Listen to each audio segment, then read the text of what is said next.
Have you ever found yourself in such dire straits that despair seemed your only companion?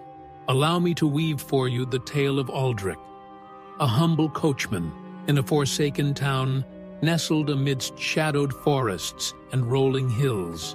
Under a relentless sun or biting frost, Aldric toiled to earn his keep, driving his weathered cart to the farthest reaches of the land.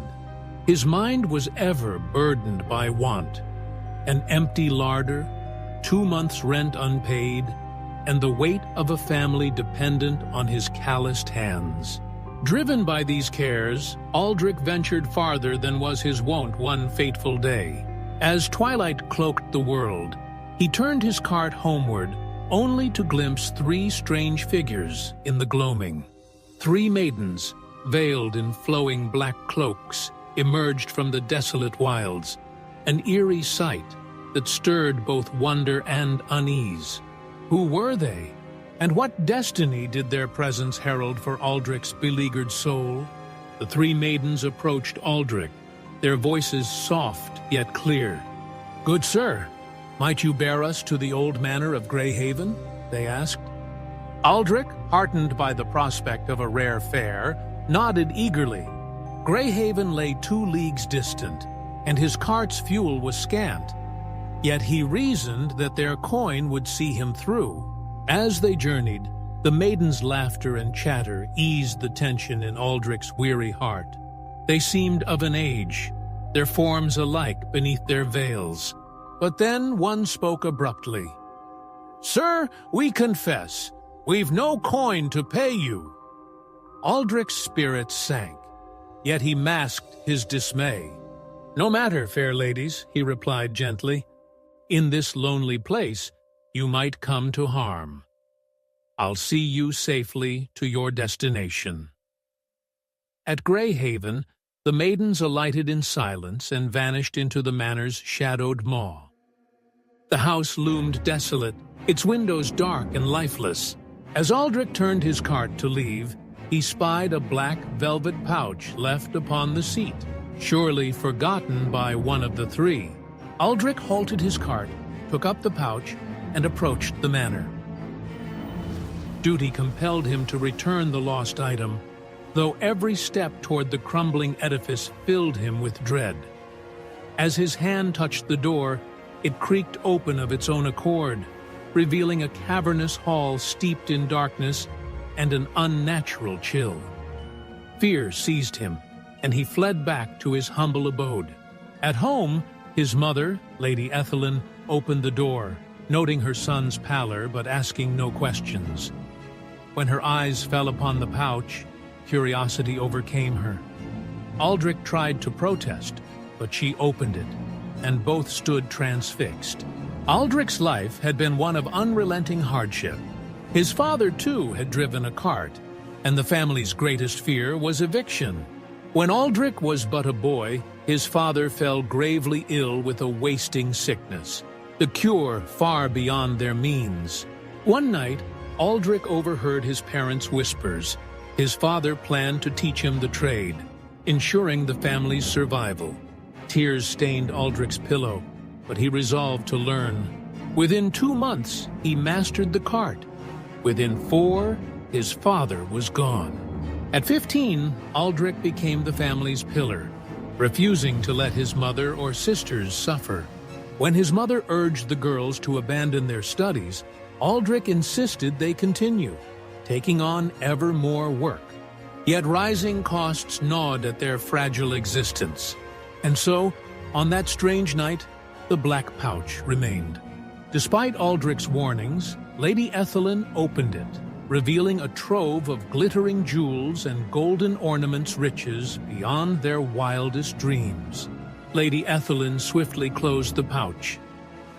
"My son," she said, "these belong to another. We must not claim them." Her words echoed the honor she had instilled in him. Aldric agreed, believing the maidens would return for their treasure. His mother hid the pouch in a locked chest, cautioning him to speak of it to no one. The next morning, Aldric set out as usual, but no passengers came. By noon, a restless urge drove him to revisit Greyhaven in daylight. The manor's isolation troubled him, yet the pouch's contents demanded he act. After a long journey, he stood before the manor's gates. The surrounding hamlet lay eerily silent, the manor's doors ajar. Stepping inside, Aldric heard a woman's laughter echo from within. Were the maidens in some hidden chamber? Hesitant but driven by duty, he ventured deeper. Every door was shut, yet the laughter persisted. Then a heavy thud shook a sealed door, as if struck from within. Terror gripped him. Some unseen force dwelt here. He fled, heart pounding. Outside, he met an old villager passing by. Seeing Aldric's ashen face, the man spoke. "What business have you in that cursed manor, lad? It stood empty these 20 years. You must be a stranger to these parts." Aldric steadied himself. "Last night, I brought 3 travelers here. They left something in my cart, and I came to return it. Is this place truly abandoned?" The villager's eyes narrowed. "Abandoned, aye. 2 decades ago, a family fled Greyhaven, driven out by spirits' wraiths, some say. They never returned. Tales abound of strange happenings. No soul dares approach by night." Aldric's mind reeled, the image of the veiled maidens haunting him. Were they specters? He resolved to uncover the truth, though he knew none would believe him if he spoke of the treasure. Alone, he would seek answers. The following day, as Aldric drove his cart, fortune brought him a passenger, an elderly scholar named Master Cedric. Seizing the chance, Aldric inquired about Greyhaven. Cedric's brow furrowed. "Why ask of that forsaken place, lad? It's lain empty 20 years. Aldric deflected. "Mere curiosity, sir. Why did its masters abandon it?" Cedric sighed, recounting a grim tale. Long ago, a family dwelt there in peace until their son, Roland, dabbled in forbidden arts. He sought power through rituals learned from a wandering sorcerer. For 7 nights, he chanted in the manor's highest tower. When the rite was done, calamity followed. Objects moved unbidden, voices whispered in the dark. Roland thought himself a master, but he had summoned vengeful spirits' wraiths that plagued the house. By day, all seemed well, but night brought terror. Furniture levitated, unearthly cries echoed. A young daughter of the house grew mad, seeing specters everywhere. A priest was called, declaring Roland's folly had invited the spirits. He urged the family to flee. Roland resisted, but disasters mounted fires, accidents, illness. At last, one moonless night, they vanished. Since then, Greyhaven has been shunned. Folk hear laughter or see shapes flitting across its roofs by night. None linger there after dusk. Aldric's heart raced. He confessed his encounter. The 3 maidens, their forgotten pouch, their vanishing into the manor. Cedric listened, astonished. "Lad, those may have been no mortal maids, but wraiths, perhaps daughters of some spectral lord. They're said to roam Greyhaven at midnight. That treasure may be theirs." "Why leave it with me?" Aldric asked. Cedric shook his head. "I know not, but they may seek you yet." As they neared Greyhaven, Cedric warned that spirits shunned daylight, but ruled the manor by night. Aldric's thoughts churned. Returning home, he found his mother anxious, fearing thieves drawn by the treasure. Determined to end the mystery, Aldric decided to brave Greyhaven that night, keeping his plan from her. Under a starless sky, Aldric tethered his cart near Greyhaven and crept toward the manor. The streets lay deathly still, the air thick with foreboding. No creature stirred. The wind carried a ghostly chill. Heart-pounding, he entered the manor. By day, it had been a ruin. Now, it glowed with unearthly light. Hiding behind a gnarled oak, Aldric watched as the great door swung open. 3 maidens emerged, radiant as moonlight. Their golden hair cascaded beneath silken cloaks, their laughter musical yet strange. Aldric knew them at once, the veiled travelers, now unveiled as otherworldly beings. They paused near his hiding place. "How quiet it is," one murmured. "Aye, but what mortal dares trespass here?" another replied. "All know Greyhaven belongs to our kind." The third, named Lysandra, spoke softly. "Enough. Let us speak with our sire to set more guardians about this place." As they turned to re-enter, a thorn pricked Aldric's hand. He stifled a gasp, but the maidens whirled, their eyes piercing the darkness. "The Coachman!" one cried. "How dare you invade our sanctum?" Aldric stammered. "I meant no harm. I know this manor houses spirits. You left a pouch in my cart, and I came to return it." Lysandra's gaze softened. "The jewels! Indeed, we were careless. Where are they?" "I left them at home, wishing first to be sure you were here," Aldric said. "I'll bring them when you wish." Lysandra smiled. "Very well, but come here no more. Our kin might harm you. I shall visit your dwelling." Aldric nodded and fled, relief mingling with awe. At home, Lady Ethelyn saw his shaken state. "What ails you, my son?" she asked. Aldric recounted all, and she paled. "Foolish boy, what if those spirits harm you? Keep their trinkets if you must." The next night, a knock sounded. Aldric opened the door to find a maiden, her face half-veiled, but her eyes betrayed her Lysandra. "Will you not invite me in?" she teased. Hesitant, Aldric bade her enter. She studied his humble home, then accepted the pouch he offered.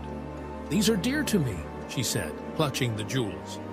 "We lack for nothing, yet I cherish what catches my fancy." With that, she vanished. Days later, at midnight, Aldric heard familiar laughter by the roadside. The 3 maidens appeared. "Coachman, will you bear us to Greyhaven?" one asked playfully. Before he could answer, another teased. "Look how he trembles. We've not shown him our true forms." Lysandra stepped forward. "I admire your honesty, Coachman. No mortal has shown such integrity. I would be your friend." Aldric froze, torn between fear and wonder. "Befriend Lysandra," another urged, "and your life shall change." Lysandra added, "I would ease your burdens, make your days brighter." With no choice, Aldric agreed. Lysandra declared she would dwell with him a while, bidding him devise a tale for his kin. She wished to roam the world in his cart, seeing it through his eyes. The other maidens departed, and Lysandra followed Aldric home. Fearing his mother's reaction, Aldric spun a lie. Lysandra was a wayfarer in distress, seeking shelter briefly. Lady Ethelyn, though skeptical, noted Lysandra's golden adornments necklace, bracelets, earrings, and held her tongue, her gaze wary. Lysandra settled into Aldric's home, greeting him warmly each evening. After his family slept, they roamed the countryside in his cart, she marveling at mortal wonders. She grew fond of Lady Ethelyn and the sisters. One day, when the landlord demanded rent, Lysandra offered her golden earrings to settle the debt. Lady Ethelyn, abashed, told Aldric, who marveled at the spirit's generosity. His mother, charmed, suggested he wed Lysandra. "She's alone in the world," it would be a blessing for both. Aldric, horrified, begged her silence, unable to confess Lysandra's true nature. One night, his cart broke down on a lonely road. As despair crept in, two towering figures appeared, mending the cart in moments. "We were sent," they said, vanishing. At home, Lysandra smiled. "I summoned my kin to aid you." Another day, she asked to visit a sapphire lake, forbidden to her kind. Aldric obliged, and she reveled in its beauty. But the next morning, she was gone. Lady Ethelyn fretted, fearing Lysandra had fled. Aldric wondered if he'd offended her. That night, his mother handed him a letter. In elegant script, it read, "Your fate is about to change. Meet us where we first crossed paths to claim your reward." Lysandra. At midnight, Aldric walked to the ancient oak. Laughter heralded the maiden's arrival, their robes shimmering. Lysandra spoke. "Behold the kind coachman who bore me across the world, asking naught in return." Another teased, "Your heart stirs for him, does it not?" Lysandra smiled. "Indeed, but I'll trouble him no more. I shall transform his life." She handed Aldric a heavy pouch. "This is your reward for your virtue. Wealth will not corrupt you. One condition: we may visit your world when we please. Go and rise from coachman to a man of means." Aldric thanked them fervently. Lysandra's eyes held warmth. "Through you, I saw the mortal world's simple joys. Call upon us in need, and we shall come. And if a maiden seeks aid by night, do not turn her away." With a final smile, the three vanished. At dawn, Aldric opened the pouch, revealing treasures beyond imagining: gems, gold, relics of ancient craft. His mother, awaiting him, gasped as he laid it before her. "Whence came this?" she asked. Holding her hands, Aldric said, "'Tis fate's gift, mother. The maiden who dwelt with us was no mortal, but a spirit. I fulfilled her wishes, and she rewarded us." Tears of joy glistened in Lady Ethelyn's eyes. Aldric's life was transformed. He lifted not only his family, but others in need. His sisters studied at grand academies, their futures bright. Ever after, when he saw a lone maiden by the road, he offered his cart, honoring the kindness that had changed his destiny. In the still of night, the wind carried faint laughter, a reminder of the three spirits. Greyhaven remains a shadowed ruin, yet only Aldric knows the grace of those who dwell within its walls.